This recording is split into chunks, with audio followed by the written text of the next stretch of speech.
واقعا هم صاحب معرفت بودن اهالی با استواری و آسایشتگی دولت زمینه مساعد فراهم می‌آورد.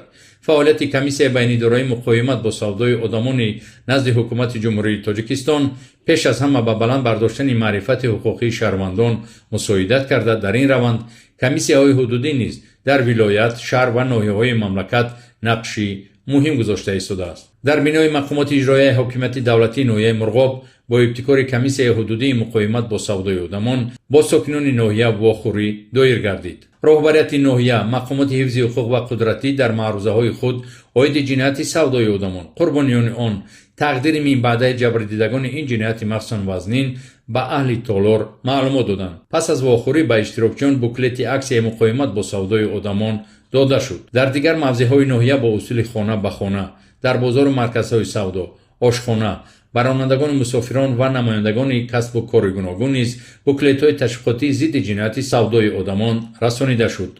در حقیقت خیلی دهشتناک است.